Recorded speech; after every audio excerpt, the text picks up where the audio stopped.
नमस्कार दोस्तों, स्वागत है आपका आपके चैनल केसीसी मैथ क्लासेज पर। अब रोज़ाना घर बैठे मैथ की निःशुल्क कोचिंग के लिए आज ही हमारे चैनल को सब्सक्राइब करें और बेल आइकन को प्रेस करें।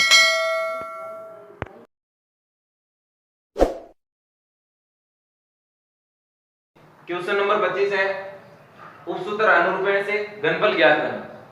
उपसूत्र अनुरूपण से घनफल ज्ञात करने के लिए ध्यान रखना आपको, सबसे पहले आपको लिखना है दही अंक का क्यूब।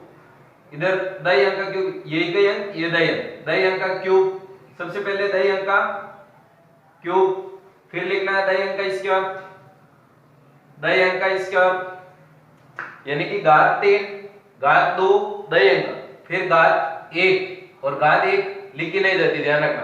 फिर लिखेंगे घात 0 3 2 1 0, ठीक है, ये आपको ध्यान रखना। अब उसके पश्चात इकाई अंक, जस्ट नीचे इधर से इकाई अंक का लिखना है, इकाई अंक की घात 3 यानी कि क्यूब, फिर इकाई अंक की घात 2, फिर इकाई अंक की घात 1 लेगा नहीं जाता, ठीक है, फिर इकाई अंक की घात 0। अब आपको क्या करना है, इनको हल करना। देखो हल करके गुणा करना। 1 की घात 3 का मतलब 1, 6 की घात 0 मतलब 1। अब इनका गुणा करेंगे तो क्या आएगा 1, ठीक है। 1 की घात 2 आंसर आएगा 1, 6 की घात 1 मतलब 6, गुणा करेंगे तो आंसर आएगा 6। इसी प्रकार 1 की घात 1 मतलब 1, 6 की घात 2 36, दोनों का गुणा करेंगे तो हो जाएगा 36। फिर 1 की घात 0 1 और 6 की घात 3 216, दोनों का गुणा करेंगे तो आएगा 216। अब आपको क्या करना है, मध्य स्टेप है जो ये दोनों, इन दोनों का करना दुगुना और जस्ट नीचे लिखना 6 का दुगुना 12, 36 का दुगुना 72, ठीक है। अब आपको इनका करना है योग, इसका रहेगा 1, इनका दोनों का 6 और 12 का रह जाएगा 18, 36 और 72 को जोड़ेंगे तो 108 और 216 का 216। अब आपको ध्यान रखना है प्रत्येक संख्या में से एक एक अंक लेना और बाकी को भेजना हासिल में। जैसे 216 का ले लेंगे 6 और 21 भेज देंगे इधर हासिल में। जब 21 भेजेंगे तो इधर हो जाएगा आपके 1 8 और 1 9 और इधर ये चले जाएंगे 12 इधर हासिल में, 12 और 18 हो जाएंगे 23 का हम लिखेंगे 0 और हासिल में भेजेंगे 3 और 1 4, ये रहेगा इसका घन।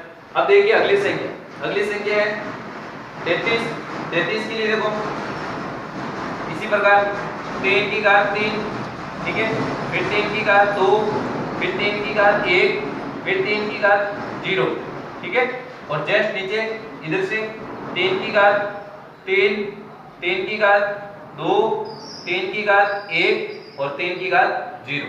अब करते हैं हल, इनको ध्यान देना। 3 की घात 3 27 और 3 की घात 0 का मतलब 1, 27 का 1 से गुणा करेंगे क्या आएगा 27, ठीक है। 3 की घात 2 का मतलब 9 और 9 का 3 से गुणा करेंगे तो 27, ठीक है। फिर 3 की घात 1 3 की घात 2 का मतलब 9, 9 का 3 से गुणा 27, 3 की घात 0 का मतलब 1 और 3 की घात 3 का मतलब 27, तो यहां पर लिख देंगे 27, ठीक है।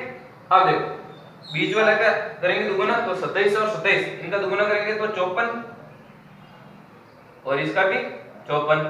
अब करेंगे जोड़ तो 27 का 27, 27 और 54 81, 27 और 54 81, 27 का 27, ठीक है।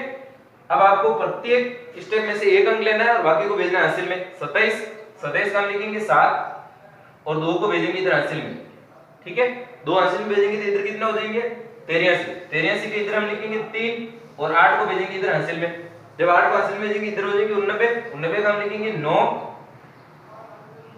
और इधर भेजेंगे हासिल में 8, 27 और 8 जोड़ेंगे तो इधर आएगा 35, ठीक है, ये इसका रहेगा घनफल।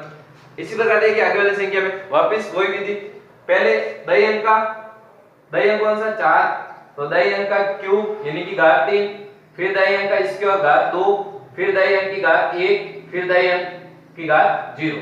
ठीक है, अब देखो फिर इकाई अंक की घात 3 इधर से, इकाई अंक की घात 3, फिर इकाई अंक की घात इकाई अंक की घात 3, फिर इकाई अंक की घात 2, फिर इकाई अंक की घात 1, फिर इकाई अंक की घात 0। इनको करवा लो। 4 की घात 3 64, 64 का 1 से गुणा होगा तो 64। 4 की घात 2 का मतलब 16, 16 का 1 से गुणा होगा तो 16। 4 की घात 1 मतलब 4 और 1 की घात 2 मतलब 1, 4 का 1 से गुणा होगा तो 4। फिर 4 की घात 0 मतलब 1 और 1 की घात 3 का मतलब 1, गुणा करेंगे तो 1। ठीक है, अब करते हैं बीच वाले का दुगुना। 16 का दुगुना 32, 4 का दुगुना 8। अब इनकी करते हैं जोड़। 64 का लिखेंगे 64, 16 और 32 48, 4 और 8 12 और 1 का 1। ठीक है, अब आपको क्या करना है, प्रत्येक संख्या में से यानी कि स्टेप में से एक एक अंक लेना और बाकी को भेजना है हासिल में। तो 1 का 1 12 का हम कितना लिखेंगे 2 और 1 को भेजेंगे इधर हासिल में। जब 1 को हासिल में इधर हो जाएंगे 49, 49 को हम लिखेंगे 9 और इधर हासिल में भेजेंगे 4, तो 4 भेजेंगे तो 64 और 4 68। ठीक है, ये रहेगा इसका घनफल। अब देखिए 52 का भी इसी प्रकार, पहले 5 की घात 3, फिर 5 की घात 2, फिर 5 की घात 1, 1 लिखना नहीं, फिर 5 की घात 0 जस्ट नीचे इधर से। अगला इक्वेशन कौन सा है 2, 2 की घात 3, फिर 2 की घात 2, फिर 2 की घात 1 और फिर 2 की घात 0। अब करो हल करेंगे तो देखो 5 की घात 3 का मतलब 125, 125 का 2 की घात 0 का मतलब क्या रहेगा 1 और इन दोनों का गुणा करेंगे तो क्या आएगा 125, ये 125। ठीक है, अब देखो 5 की घात 2 का मतलब क्या होगा 25 और 2 की घात 1, 2 की घात 1 का मतलब 2 और इन दोनों का गुणा करेंगे तो 25 गुणा 50, ये 50 यहां पे लिख लेंगे। फिर ये सेम 5 की घात 1 का मतलब 5 और 2 की घात 2 का मतलब 4, 4 का किससे गुणा करना है 5 से, 4 का 5 से गुणा करेंगे तो 20। ठीक है, 5 की घात 0 मतलब 1 और 2 की घात 3, 2 की घात 3 मतलब 8, 8 का 1 से गुणा करेंगे तो क्या आएगा 8। ठीक है, अब करते हैं बीच वाले का दुगुना 50, 50 का दुगुना क्या आ जाएगा 100, 20 का दुगुना 40। अब करते हैं जोड़ 125 का, तो देखो इनकी तो ज्यों की त्यों और इनकी भी ज्यों की त्यों ही रहती है। 125 का 125 और 100 और 50 150, 20 और 40, 20 और 40 हो जाएंगे 60, फिर ये 8 का 8। अब देखो प्रत्येक स्टेप में से एक एक अंक लेना और बाकी को भेजना हासिल में। तो 8 का लिखेंगे 8, 60 का 0 और हासिल में चला जाएगा 6, 6 हासिल में जाएंगे तो इधर हो जाएंगे 156, 156 का हम लिखेंगे 6 और हासिल में आ जाएंगे 15, जो 15 आएंगे तो इधर हो जाएंगे 140, ये 140। इस प्रकार ये घनफल ज्ञात होगा।